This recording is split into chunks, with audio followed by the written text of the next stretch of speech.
જ્યારે સમગ્ર દેશ ઉત્સાહભેર અને ભાવપૂર્વક ઉજવી રહ્યો છે ત્યારે રાજકોટમાં મહાનગરપાલિકા દ્વારા મટન, ચિકન,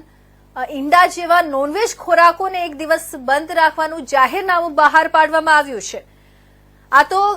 આ તકે વાત કરવામાં આવે રાજકોટના શીતલ પાર્ક નજીક આવેલા ઝેપ્ટો ડિલિવરી ખાતે નોનવેજ ખોરાક વેચાણ થતું હોવાની રાજકોટ મહાનગરપાલિકાની આરોગ્ય ટીમને જાણકારી મળી હતી। રાજકોટ મહાનગરપાલિકાના આરોગ્ય શાખા વિભાગના અધિકારીઓ દ્વારા ઝેપ્ટો ડિલિવરી ખાતે રેડ કરવામાં આવી હતી અને 35 કિલો નોનવેજના ખોરાકનો નાશ કરવામાં આવ્યો હતો। સાથે જ ઝેપ્ટો ડિલિવરીને કાયદાનું ઉલ્લંઘન કરવા બદલ 10,000 રૂપિયાનું દંડ ફટકારી આગળની કાર્યવાહી હાથ ધરી હતી।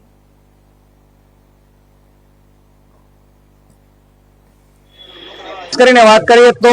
અમને આજ સવારે એક ફરિયાદ મળી તે અનુસંધાને ઝેપ્ટો નામની જે ડિલિવરી એપ જે છે એના દ્વારા 450 ગ્રામ જે છે ચિકનનો જથ્થો જે છે કોઈ પાર્ટીને સપ્લાય કરવામાં આવ્યો તો અનુસંધાને અમને ફરિયાદ અન્વયે અમારી ટીમ દ્વારા તારીખ 26/2/2025 ના રોજ એટલે કે મહાશિવરાત્રી નિમિત્તે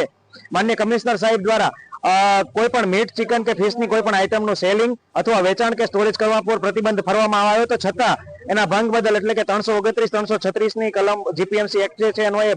અમને આજે જે છે આરકે આઇકોનિક જે છે બિલ્ડિંગ છે એના ગ્રાઉન્ડ ફ્લોર પર આવેલ સંસ્થા જે છે એટલે કે વેરહાઉસ છે જે ડોગેરિયા સેલર પ્રાઇવેટ છે અને જે ખાસ ઝેપ્ટો એપ્લિકેશન છે એનું વેરહાઉસ મુલાકાત કરતા 35 જેટલો ચિકન, મીટ અને ફિશની આઈટમનો જથ્થો જે છે એ મળી આવેલ હતો અને વિવિધ પ્રોડક્ટના નોનવેજ આઈટમના જથ્થો જે મળી આવેલ હતો એ તમામ જથ્થો જે છે એ સીઝ કરીને એના પેકેટ છે ખોલીને એને નિકાલ જે છે ધારાધોરણ મુજબ એનો નિકાલ જે છે કરવામાં આવશે। આ ઉપરાંત સોલિડ વેસ્ટ મેનેજમેન્ટના 10,000 રૂપિયાનો દંડ જે છે વહીવટી 400 રૂપિયા અમે વસૂલી કરી રહ્યા છીએ। તમામને જાણ અને સતર્ક કરીએ છીએ કે આજના દિવસ માટે જાહેરનામું અમલીકરણમાં હોય તો કોઈ પણ પ્રકારની નોનવેજ આઈટમો છે એનું સેલિંગ જે છે આપના દ્વારા ના થાય એની તકેદારી રાખશો, અન્યથા અમારા દ્વારા કાર્યવાહી કરવામાં આવશે।